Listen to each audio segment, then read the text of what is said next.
Hey, what's up, guys? This is Jaden Farquhar, independent science fiction author, and today I'm going to talk about sequels. Cause, yeah, I just released a sequel a few months ago, Deadlock. It's my longest book yet. Let's go. Um, and honestly, I have a lot of thoughts about sequels over the years, especially when I first conceptualized Deadlock, which was probably 3 years ago at this point. And because actually Rocky Frontier could have been a one-off. It could have been a one-off. I decided to continue to make it a trilogy, but that was a late game decision. And I've had a lot of thoughts about sequels. And it's funny because this is kind of crazy. So I wrote Rocky Frontier back in 2020, and before that, I watched the movie Joker in 2019 when it came out. And this is relevant because they just, the sequel to Joker just came out like last month. And my book, Deadlock, just came out 2 months ago. And honestly, yeah, I mean, what a great example of a terrible sequel. And it's funny because when I originally came up with my sequel, even though they're vastly different, my book is not my book is vastly different from Joker as a work. But I actually thought about Joker because I remember people were talking about, oh, could there be, there shouldn't be a second movie. It should never be made. And they were right. But I was a proponent of, yeah, there should be a second movie. But this is how I would do it. Like, I would just pick up right where the movie left off. It had all this grandeur, this incredible, like, sensational ending. And it was a very self-contained thing, and I could relate to that because my own first book had come out a bit self-contained, and I was like, how am I going to expand this? And I was thinking about it from the perspective of, if I had directed Joker, how would I expand that? And my first thought was just to pick up right where I left off, which sounds obvious, but I think that there's a little more to that, because so often, directors do a sequel, or, authors, we're talking about books here. So often people do a sequel with a big time skip. And while that can be done effectively, I do think there's a lot of risk in that. And picking up right where you left off is a good way to kind of get yourself going right away. Even if I found that this actually works pretty well. Picking up right where you left off and then putting in your time skip. Even if you want to skip in the future, add some continuity there. Pick up right where you left off and then continue, then do your time skip, right? Maybe the first 30 pages or something, or the first, would be a scene right after where you left off. And I think that makes it engaging because then, you got your audience, you got your readers, you put your readers right back to where they were at the end of the first one that they enjoyed. So that's pretty cool. And I like that approach. And that definitely helps you get going right away. If you're ever thinking, oh, how the heck am I going to do a sequel is such a big question, just pick up right where you left off. And then that will save so much time in getting started. And another thing that I incorporated into my sequel to make it better is expanding and fleshing out the world.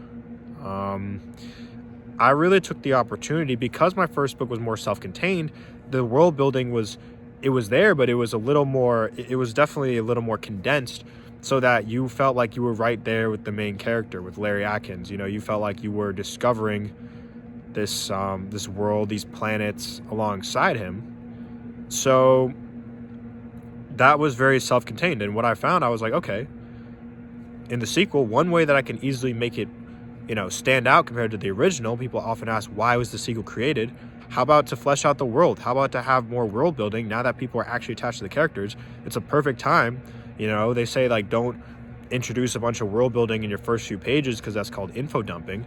Don't have too much exposition. But I would say, okay, save it for the sequel. And then people will actually want to see that exposition. They'll actually want to see, for mine is like sci-fi. So, what's going on with Earth and the history that led up to these events, what's going on. So I figured, okay, here's a great time to start tackling those big questions. I think also exploring an attitude change with your characters can be a lot of fun. And, I'm trying to be as vague here as possible. Don't want to give anything away to, Rocky Frontier fans, Deadlock readers. But exploring an attitude change, I think, can be a lot of fun. Where you have a situation, especially if you are playing around with time skips, if you have a situation where your character or characters are faced with a situation where they have an attitude change, and you're almost like don't get why they would have that attitude. Like, you want to learn something new about a new side of your characters that you've never seen before, especially if you have it something more like, questionable, or if you want to get a bit like morally gray. I think that can be fascinating. Like just introducing a new side of your character that's like to explore can be a lot of fun. I mean, that's where that, there are a million things I could say about Joker 2 and why I want my money back, even though I pirated it. But biggest thing they didn't do is like mistake they made is rehashing. Biggest thing they didn't do is exploring a new side of this fascinating character that they spent the whole first movie building up. I hate rehashing. I can't stand it. And there's always going to be a little bit of rehashing because you have to remind your audience, you have to remind your readers what the what the characters are like. And sometimes it's easy to reuse, have a character regress a little bit, you reuse their arc a little bit, that's fine. But I hate rehashing because there's so much opportunity in a sequel. You gotta pick something new to explore. Like, if your character went through this arc in the first book, like let's say, okay, my character started out as like shy and timid, and now he or she is like confident and they're successful in their role. Okay, like now what you should do, rather than just having them be, I'm going to do that again. I'm going to show them as shy and timid again, and then they're going to gain confidence again. That's just repetitive. Why not show, I don't know, like, your character's confident, successful in their job now. Now, how about they're grappling with the downsides of that success, Now they have developed a bit of an ego, or now they're a bit like, doesn't always have to be that morally gray. Like, maybe now they are struggling with pressure. They're like, I never knew that now that I'm so confident and successful, like now everybody expects more out of me, and I've got this imposter syndrome, and I don't know who I really am, or did I really want this in the first place? Yeah, there's so many examples I could bring up for good sequels. I mean, like Star Wars, there's a reason why everyone likes Empire Strikes Back so much, because it explores that side of Luke, but even more so for Darth Vader. It's the best movie for Darth Vader because it shows you a totally different side of him. In the first, and he arguably is like one of the main characters, if not the main one of that series. And in the first movie, you just see him as like this like enforcer of the Empire. Like, he just has this great respect for law and order, and also for the Force. He has this great respect, like this kind of like, it's kind of an allegory for like, religion, and he's like this, like, he's got this strong confidence in that.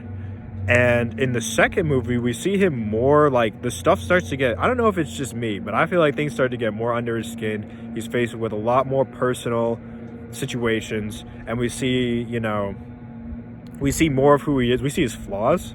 A lot of people don't know that's actually the first movie where you see, I'm talking like as if I was around to see these movies. I wish, when they first came out, but it's the first movie where we see Darth Vader actually was like burned and scarred in an accident. Before that, it wasn't actually, could have just been like this weird religious guy who likes to wear, his armor, but we see that he actually had, a terrible accident. So just imagine what that was like for viewers back in the 80s, where they get to see these flaws from Darth Vader and all these interesting things. And that, of course, you got that iconic reveal, that plot twist that was just so excellent. There's a reason why that movie is so good. And it's not just because of the action or the, or the cool, Hoth, these set pieces and stuff. It's because of the characters.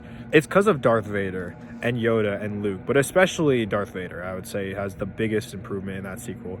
Because they did exactly what I was saying, right? You take a character who is strong and is built up in the first movie or the first book. You know, I talk about books. Take a character and really break them down and show what makes them tick, and show them in a more vulnerable state. And if you do that in your sequel, if you take time to expand on the characters, right, show them in new challenges, and then you also expand the world building, you got the recipe for a great sequel. You know, like, it's not even like, it's just science at this point. You know, it's a formula. You got the recipe for a great sequel. You have to break down your characters into and ask deeper questions about themselves, their motivations, you know, their friends. You have to explore your characters more and make them more vulnerable. And if you do that in a sequel, you will succeed every time, I'm telling you. So that's basically it. That's my advice towards writing good sequels. I'm sure I'll have more thoughts and more advice at some other point in time. But yeah, that's what I would suggest. And have fun writing sequels. Challenge yourself to create a sequel that is, you know, maybe it's not better than the original. It doesn't have to be better necessarily, but it stands on its own, and it is good enough that people are not asking, why did this need to be made? It's evident that there's a reason why the sequel was made.